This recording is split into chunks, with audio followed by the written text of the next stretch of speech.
Welcome everyone to our new podcast, Student Life 360 by Student Experience. This is your host, Feiza speaking, and today we are going to be talking about the educational eco life in Turkey in general and being an international student in a Turkish university, basically.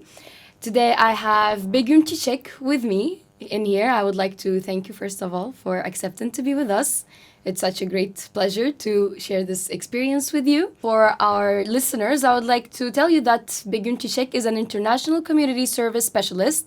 She started her journey as an international student herself and has been working in the field of international education since 2016, to specify higher education. She used her experience to assist international students, faculties, staff, researchers, and even alumni. She also specializes in developing projects that cater to diversity, inclusion, and cross-cultural tolerance. Welcome, Begüm.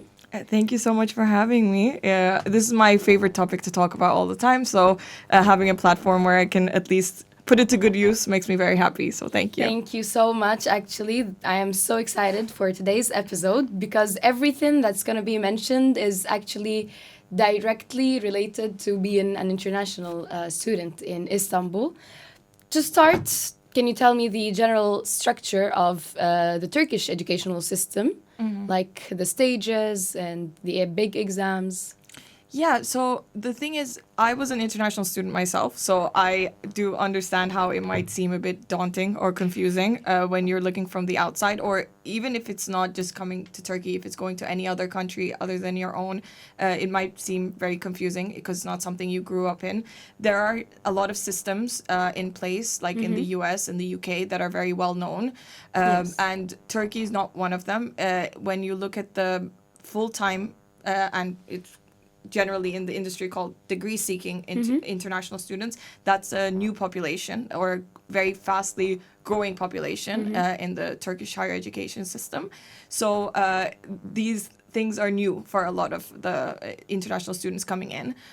When you look at the higher education system, a lot of students may not know, but Turkish students and local students that are basically finishing their studies, high school studies in Turkey, go through a centralized exam. That is, it's changing every year, but it has a very different structure. But you can think of it as similar to the SATs. Yes. And after that, they choose which universities they want which to enroll in. departments exactly that they would want to go to, and then they're allocated. So they don't really have an active choice. They make their choices, but then depending on their grades, then they get allocated. International students go through a very different process. It is similar to a lot of different countries where you apply individually to a university. You submit your grades depending on the universities, what they accept. A lot of universities do accept national examinations. Yes. But generally you may think of like the SATs, the Cambridge international examinations of A levels, or IB, International Baccalaureate. And then you apply, and each university has their own different criteria.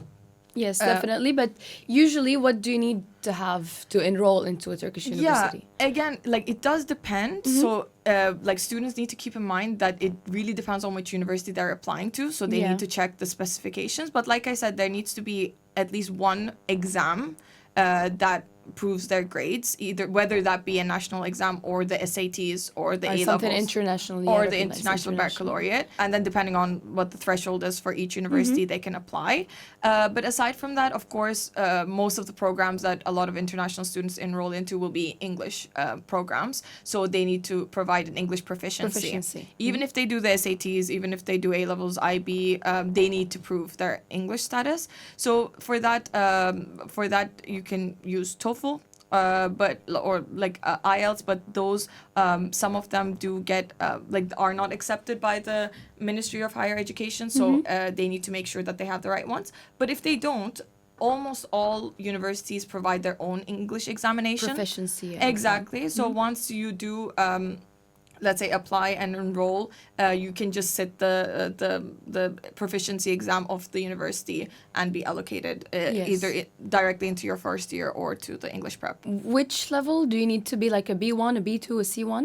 Advanced, intermediate? It again depends on the university and the degree, because there. Usually? I mean, I would believe that it would be B2 on average, but it really depends, because there are some programs that have, for example, 70% in English, 30% in Turkish. So Yes. it really Depends from the university and the major. yeah, and the thing is, like, the SAT scores and the TOEFL IELTS scores, they are determined by the universities themselves. So they put the threshold. So at that point, it really depends on which university you're looking into. And some, like, of course, international students may not know, in Turkey, universities are divided into two categories. One of them is public, which is government universities. Yes. The other one is foundation, which globally may be known as private, quote unquote. But in Turkey, they're not called private because they're not non-profit, and they're usually tied to a foundation. So, of course, those are the ones where they're mostly tuition paying. You can still get, like, you can get into a government public university as well. You will pay a small fee compared to a foundation university, Yeah. which is essentially tax, because even Turkish students pay some form of tax to the enroll government, into yeah. a public university. But of course, public universities are much, much harder to get into. Their quotas are very, very little compared to, for example, foundation Foundations, universities. yes. Yeah, but that can also be a thing that students can keep in mind when looking at universities. But being part of a governmental university is still an option, even though it's Yeah. more difficult, but it's still an option. 100%, but it does depend on the department that they want to apply to, because they might not have quota. For example, when I was coming as an international student, I wanted to get into Boğaziçi psychology, for example. Yes. That year, they said that they're not accepting any international students because they have a percentage, and it depends on how many Turkish students and local students are allocated 1st, and then they determine The quota. percentage and the quota. Yeah. As for the quality of education, do you think that the Turkish government or the Turkish educational system is ensuring quality enough for the international students or for students in general? Do you have any comments about the quality of education in Turkey? I think it's much better than globally people would think, because it is on the rise. Like, the Turkish higher education system, there were a few universities that are already globally known, that they have been, there are these usually like quality assurance lists that come out, like Times Higher Education releases like the Yes. top 100, top 500, etc. And of course, Turkish universities are always in there, but it used to only be one or two. Now, Turkish universities are more globally known. There are a lot of international faculty members that are also a part of the universities now. There are a lot of collaboration projects. I work at Koç University, which is a research university, for example. They're part of many different international networks. Of course, like almost all universities are part of the Erasmus program. So with that, there's collaborative work. There's research opportunities. A lot of universities now in Turkey do have funding from the EU as well, especially when it comes to migration research. So there is a lot of room for growth. And I feel like there are a lot of international students that opt to choose Turkey as like their destination for their bachelor's degree. Yes. Which is understandable. A lot of students, understandably so, see Turkey as like a step. So a lot of them might choose Turkey being like, okay, let me just get like a bachelor's degree in English for a more reasonable price than I would in the UK or the US or Australia.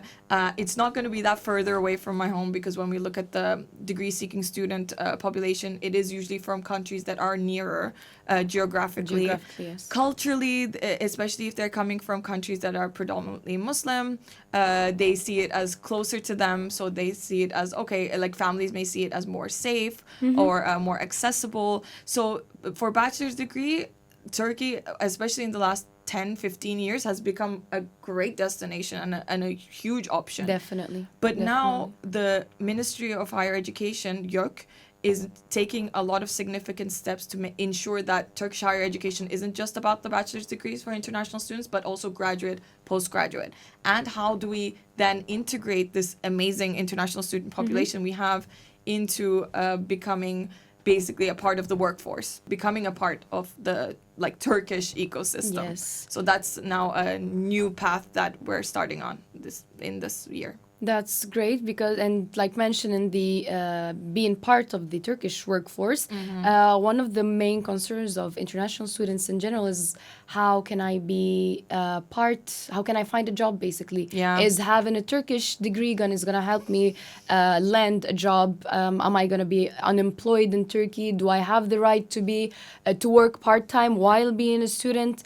And finally, like, do you think that the Turkish educational system actually prepares its students for the work life? Yeah, so the thing is, when we look at that topic as a whole, it's a very deep and complicated one. I think it is that case for a lot of different countries as well. But keeping in mind that the degree-seeking student population has grown so much in the span of 10 years, the Turkish higher education system and the bureaucracy is trying to adjust to that. Because we used to have international students that were exchange students. They would come for 1 semester, they would come for 1 year, and then leave. And they were seen as the international student pool. Yeah. And then suddenly, especially in 2015 to 2016, that period onwards, there was a spike, and now the degree-seeking students have surpassed the exchange students. So what that means is these students are here to stay. They're here Yes. for 4 years. If they're studying medicine or doing their doctorate, they're here for 6 years. years. And they are building a life here. So that is something that I think everyone needs to be mindful To of. acknowledge, yes. Definitely. The universities for sure have to do that and adjust accordingly. That's what I do on a day-to-day basis to ensure that all services provided to local students are provided to international students, because they're as much of part of the student body as local students are and need the same services that local students do. So when it comes to the career part, I think it is currently up to the institutions themselves, like the universities themselves, Yes, definitely. to provide that support. A lot of universities already have a dedicated team or a center or Yeah, an career office. offices. Exactly.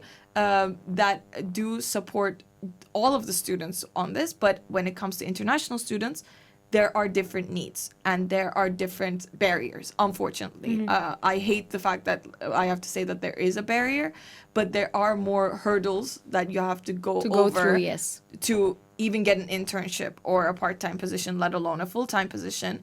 I've been very lucky to work in universities where they've been receptive to international offices when they bring up these issues. I work as an international community specialist at Koç University, so I work very closely with international students. I get feedback from them. I do focus groups with them and listen to them and then relay what I've heard to the relevant departments. The Career Development Center is the one that I work closest with, and we plan to have webinars or seminars on campus or workshops specifically for international students on how they can enter the Turkish job market, how they need to prepare a CV for a Turkish company, what ways that you can go about it. But what international students need to keep in mind is the big bulk of being employed as a quote-unquote foreigner in Turkey is up to the companies, because unlike other countries where you pay the money and get a work permit, in Turkey it's not like that. The company has to get a work permit for you.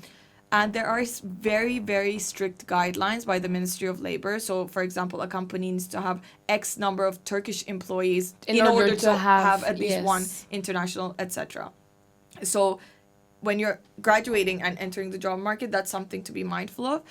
What we try to do is to collect a list of companies that we're in contact with, that we know have employed international like alumni in the past, and we pass that information to our students. For example, we try to do that and update that as much as possible. But aside from that, there is the bigger problem in my eyes, which is the fact that international students can't get the job experience before they graduate. So whether that be internship or part-time employment. Jobs, yes. Like, is it legal to work part-time as a student in Turkey? It is legal, but in order to do that legally, the company again needs to get your work permit exemption, which is something relatively new. It's been a year, so it is something like basically just because you have a student residence permit doesn't mean you can work. Actually, it's not allowed for you to work for a wage just with a student residence permit. So the company technically should be getting a work permit exemption for you, but or a work permit depending on the situation. But for part-time, that is very hard for companies or even universities to do. It's almost virtually impossible because you need to, like, it has to be a certain portion of the minimum wage, and like there's specific guidelines for health insurance. So what now the Ministry of like Higher Education, like Higher Education Council, actually, YÖK has asked us for feedback, for example, and this is one of the topics that I've gone very into detail about, like doing benchmarking, seeing how it's done in different countries, and how it works, because I understand their perspective as well. Like, they don't want exploitation, because if you open that door, there will probably come to the residence permit side of it all. A lot of people, unfortunately, like, basically have turned this into a business where they make students, like, make people look like students on paper, whereas they're not students. To get they're not residence studying permits just to get a residence permit. And if you open the door for a work permit for students as well, that's going to be much more complicated to control. And to actually but is it impossible? I think absolutely not. And I think it's something that's going to hopefully be done in the next few years, but it's something that is currently being worked on. What I would advise very strongly to international students is to take up any opportunity you can.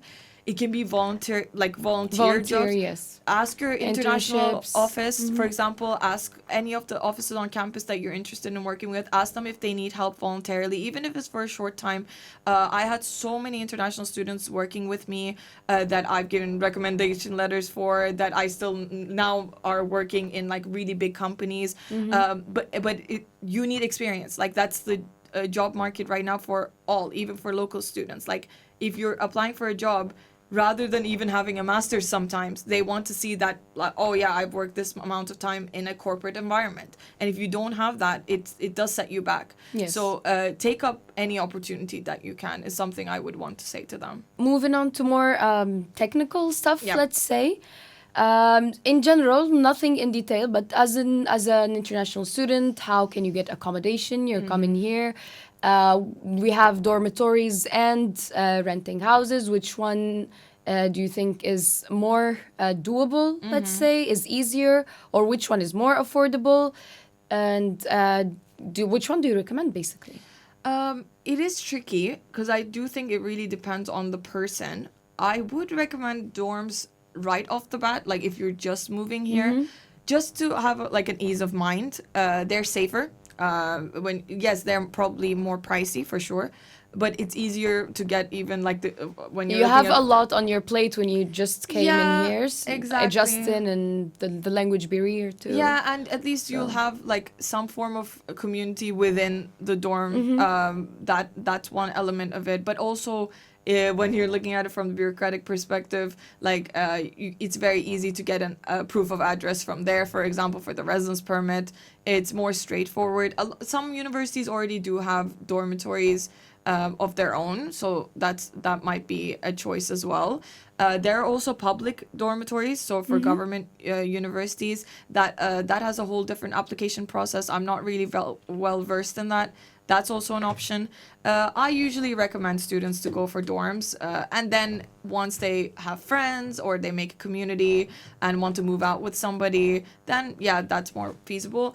And another reason I usually am hesitant to recommend renting a flat right off the bat or moving in with someone is the housing crisis that we have at the moment. Yes, definitely. It's global. Like, it's everywhere. It's everywhere. I travel, especially in big cities. Yeah, I travel a lot for work. I'm very lucky to visit like universities in Germany, in Sweden, in the Netherlands, and visit their international offices to get some best practices and to learn from them.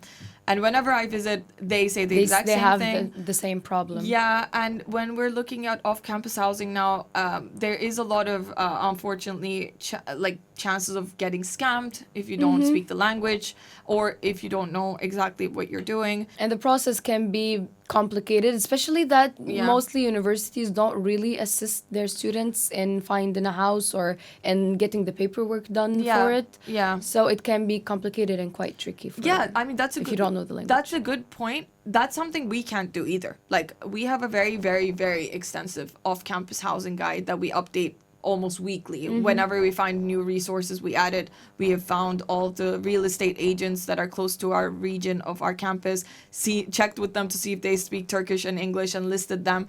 But every time we give our students this information, what we have to say is this is just our recommendation.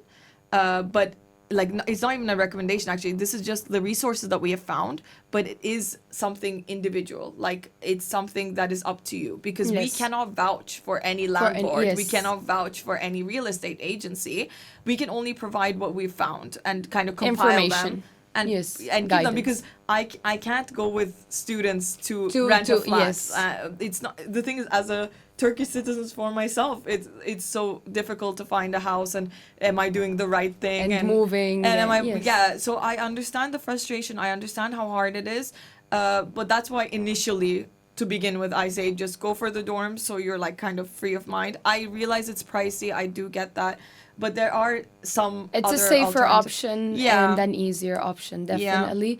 If you are not going for a dorm, where else can you find houses? Like, are there any agencies, applications, websites? Yeah, there are websites like Sahibinden. That's the easiest. There's, I think, Hepsi Emlak as well. Hepsi Emlak, I mean, Sahibinden, Hepsi Emlak, I think they, like, one of them for sure has, like, an English version now. I mean, as you all know, there is a huge influx of non-nationals coming in. So there are a lot of people looking to rent flats and stuff.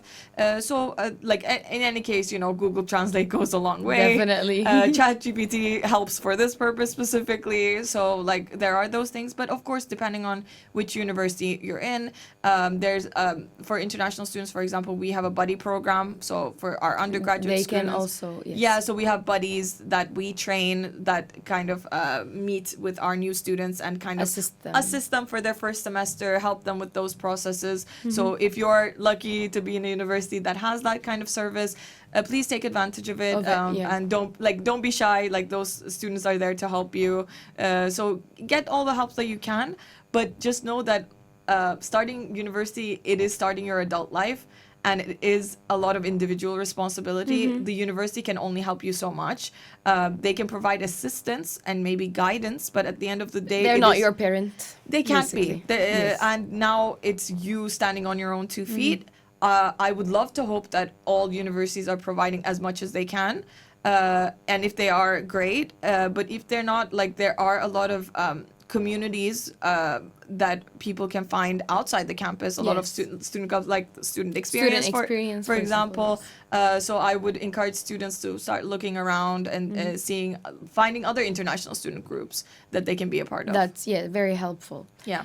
The next point, also on a bit of a technical scale, would be public transport. I think someone who's 18 years old moving to a new city wouldn't have their own car and driver's license. Yeah. So basically, you're gonna have to use the public transport. I don't have my own car or my driver's license, so that's totally it's public fair. transport for everyone, I guess. Yeah, definitely. As a student, do you get any discounts on public transport? How easy is it to get through? Okay, to be clear, we are in Istanbul. Yeah. So I think all of what's being said now is a bit more connected to Istanbul. Yeah, and for sure.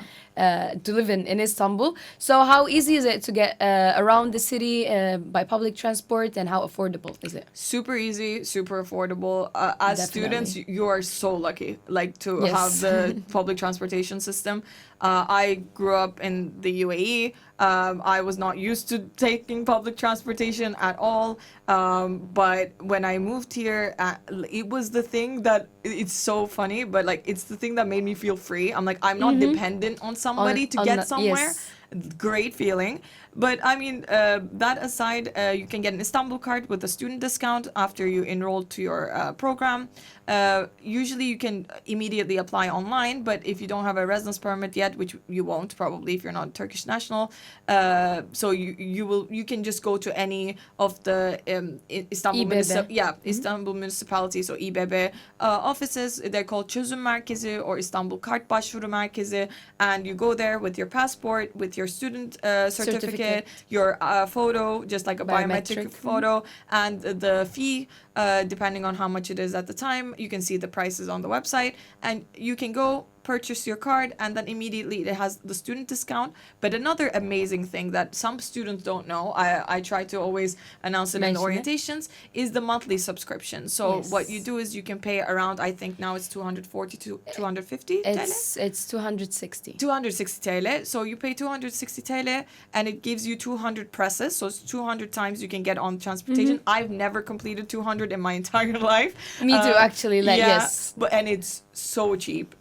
And you don't have to think twice about, oh, should I refill my card? It's very freeing. It's one of the things I miss about being a student. Of having, the student's card. I'm feeling that deficit for sure. But yeah, then you can get around Istanbul. The only complicated thing about Istanbul transportation is how big Istanbul is. And if you're coming from a city, which is almost everybody coming from a city that's not as smaller, big, yes, it's complicated. But apps like Google Maps is super effective, which is easy. Yes. But Move It is also a good option. Exactly. Move It has the correct timings as well. But also, anyway, if you go, you will see if you go to a bus stop, especially you scan the QR code that's at the bus stop, it'll tell you when your bus is coming. It is very advanced technologically. There's the Istanbul Card app, makes everything easier. Definitely. So, so that part. Public transport is not something you should worry about Not as at all. an international Not at all. student. Yeah. Definitely. Last but not least, in a brief way, the residence permit. Yep.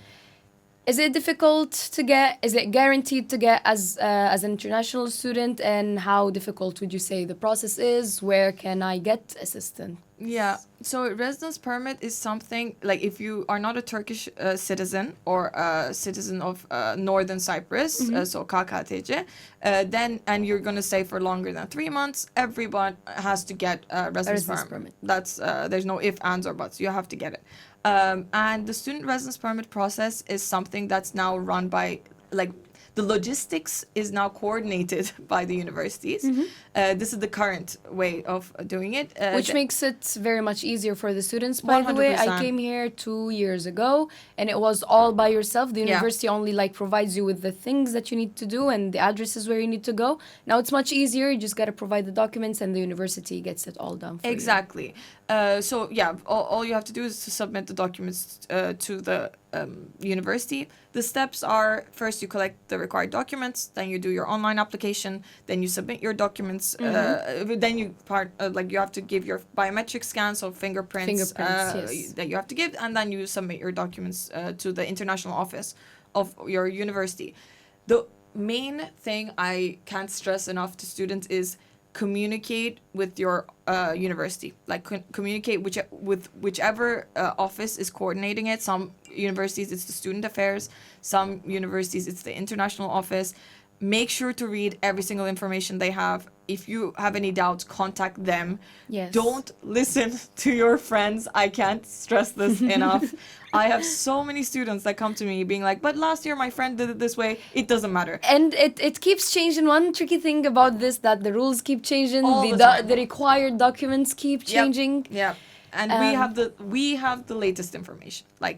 No one else has the latest information. There are specific people in each university now that have been selected to have a line of communication with the migration office. I'm one of those people from my university, and I have direct contact with them.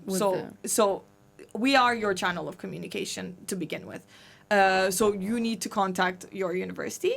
And then once you go through the process, then the university submits the folder for you. How much do you need to wait? It totally depends.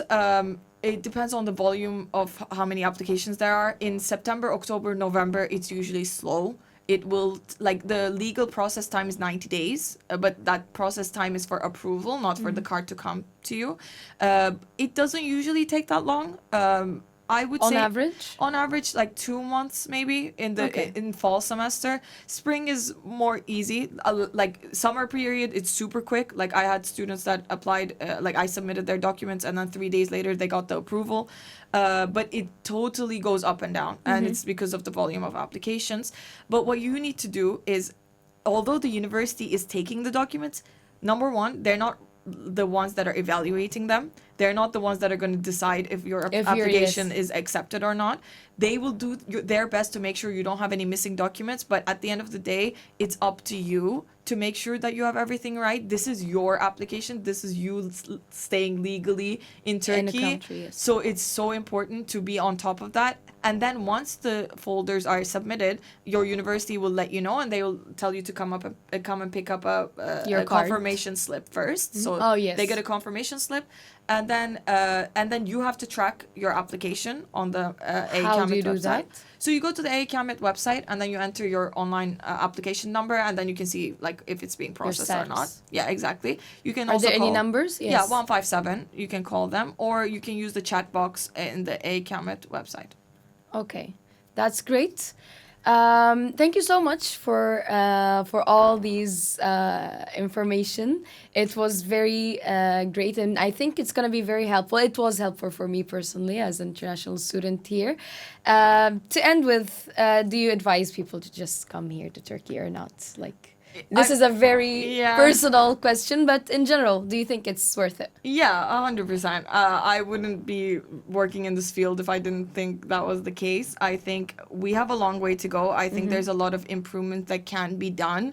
But I know that there's a lot of people that are my colleagues in different universities and also in public offices that are trying to make every process easier for international students.